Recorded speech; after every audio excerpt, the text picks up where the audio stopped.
Good afternoon, Norbert. Good afternoon. It's really good to meet you and, just to understand more about your stage of life. As I'm always very curious as a life coach, what it means when people go through different transitions in their lives, or maybe they move to different countries. And we would just like to learn today and have that opportunity to know more about your own life and how you make it meaningful for yourself. So would you mind if I ask you a few questions? No. All right. So the first one is, how do you find it to be retired? If you could please give a brief introduction about yourself. I like it very much to be retired because now I have time for many things I never could do before. Yes, I have time to make sports, to work in the garden, to read a lot of books, to go traveling, enjoying the nature on many walks here in our beautiful town, and playing with my grandchildren. I have a lot of hobbies, and going by a bicycle, racing bike, or walking, or singing, or playing piano. My life is so full, and before I was retired, I had no time for a lot of my hobbies, and now yeah, it's really good for me. And it's for me, it's a feeling of a new liberty. A new liberty. Wow, that's an interesting word that you use then, Norbert. Because I think a lot of people in life, when they get to retirement, they might feel stuck. And I think this has been very inspiring today to even hear, your feedback about many things that you can do in your free time, and things that maybe you can do now that you didn't get a chance to do when you're working all the time, because that would take a lot of your time. Yeah. And then you wouldn't find things to do for yourself. So it's good to look forward to things and to plan for things, when you retire. So I'll ask the next question. What helps you to be positive and resilient in this stage of your life, Norbert? Yeah, I think it's very necessary not to losing my positive side of the beautiful life, despite some crises in my life. I had some crises in my life, but I never lost my beautiful sight on many wonderful things in our life. And I think, yeah, also my face. Wow, yeah, interesting. my face. I have experienced that the face. Gives me hope. Right. Also in some difficult situations of my life. And I had some crises during my life, but ultimately good prevailed. It's also a matter of attitude to life, I think. Yeah. Right. Yeah. Very good point. Very. A lot of things annoy me. For example, egoism, in authentic political injustice, and so far. But despite everything, there are so many beautiful things in life to discover again and again. For example, I like the wonderful nature. I am a friend of old trees, and I like the smile of the children. I like solidarity and care for other people. That gives me hope. Yeah, and I like it to have a lot of time to do things without stress in my profession before. Restriction, kind of like restriction stopping you from discovering things that are meaningful in your life, right? Yeah. Wow, that's very interesting. I like to hear these points because I think it actually reminds all of us that we can go through hardships in life. Like life is like a valley and it's like a mountain, and it's really how we react to these that will make a huge difference in how we cope with life. Because we can't always control, you know, the things around us that go wrong. There will be crisis and there will be things that go wrong, maybe with our kids one day or with our grandkids. But then it's just how we see it, like what lens are we using? Are we using a negative lens or are we using a positive lens to try and find a solution, or just to try to get through the situation? So I find these answers very meaningful, just the way you also said you discovered the trees. You know, sometimes we would overlook that if we're too busy or if we're working too much or trying to make money. I think we overlook the simple things in life. And this is really a key word that stood out for me when you gave your answer, is the simple things, you know, simplicity. Do we get joy in that? Do we get joy in that? And that's something that I heard. That's what I want to say. Very good. Yeah, very interesting answer. What helps you to, what have you learned through the challenges and hardships in your life? Because you mentioned something about a crisis. You know, there are things that you've faced. What has that helped you to growing and just helped you to develop yourself through those hard times and challenges? Yeah, I think in our life there are some situations or when you feel darkness or sadness, and then I think it's very necessary to, you said it just before, to look at some little signs of light and hope in our world. You have to be open for these little signs of hope. You have to look for it, and always you have to set yourself on the path, I think. You can't wait at home for other people who come to you and say, hey, do that and do that. Perhaps it will be some people will communicate with you, but I think you have to go for yourself. You have to do your own steps to discover those beautiful things in your life despite all crises.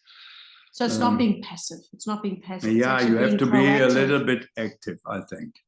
If you are passive, sitting at home, nothing will happen. That's a very important point, I think, to realize for some of the audience that are approaching, you know, retirement, is to see it with a new lens, with hope, that there is a silver lining, that there is a little bit of hope, that there's light at the end of the tunnel, and it's not always, you know, that discouraging. Sometimes you have to be able to allow sadness. Sometimes there are periods of sadness in your life or darkness, but they all, they have a place in your life. But if you see the positive things, the lightful things, no, you won't become bitter. Wow, that's very important. I think even for me, you know, when I prepare myself one day for, you know, retirement, these are some important jewels or, you know, nuggets, you know, of information, because it's easy for us to think, well, we don't want sadness, but how many seasons do we get? You know, we're both living in Germany, and now it's one of those dark months when it's Christmas and it gets dark quickly and it's cold, but we have different seasons in our life, and we need to, as you said, the message, we need to take it in stride. We have a winter time in our life, and we have springtime in our life, and summer in our life. That is it, I think. And you have to be open for that. Yeah. Okay. And kind of remain grateful, would you say? Would that be helpful, Norbert, if you think? I think, that can be helpful to be grateful. I think, that's very important. Yeah, I agree with you. Great. What advice or suggestions would you offer to those who need experience what life is like before they retire? Like, how can they, you have a lot of people that are in, they have the midlife crisis, or they're in their 40s, or they're parents and they're tired with their kids, and they spend the whole day working and taking care of their kids. Okay. What would your advice be? Sometimes it's not easy, I think. Sometimes there are hard situations in your life, but I think you have to look for new ideas for the time after your working life. You have to get ideas. What hobby can I what hobby would which kind of hobby would I like, or would I like, or what can I do, what which new ideas can I have for the life after retiring, which can I do, is it well, it's difficult to say. Would it be important? It's very subjective and different for every person. One man or woman says, I will make an experience, a new hobby. I'm going to sing in a choir, or I learn a new language, or I make a social work if I have time enough. Explore interests, right? Maybe even before they retire. Like, don't wait till retirement. Maybe pre-plan it. I think that's make plans before you are retired. Not waiting after retirement. Some people are waiting and waiting and waiting, and nothing happens. You have to choose new ideas. Right, that's a very good point. It really makes us think about what's coming next. And don't just wait for it to come, otherwise then you have to you might be overwhelmed. The last question is important words of wisdom on how people can keep up with their well-being consistently and avoid burnout. I think burnout for me, I've lived a long time to see it, like even in my own family, where it's actually caused depression.